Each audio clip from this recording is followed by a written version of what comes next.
If a forest is functioning because there are so many pieces of it all working in unison, should our properties be doing that too? To sustain us?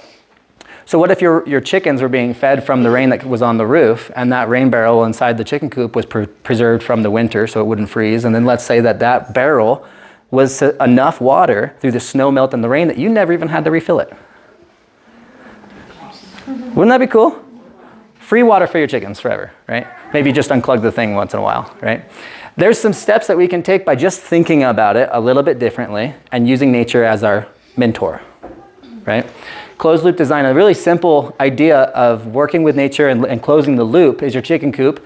How you'll grow food in your garden, you bring it into the kitchen, and you'll eat it, and then the scraps go where? Back into the chicken coop. The chickens then eat that, create a compost for you, and then you scrape that out and you put that where? Back in your garden. And then what does your garden do? Go back into your kitchen. So you've already closed the loop very, very, very easily right there. There's one closed loop, and you've supplemented your feed costs, and you've increased the nutritional value of your food, just with one simple step of putting the garbage in the chicken coop.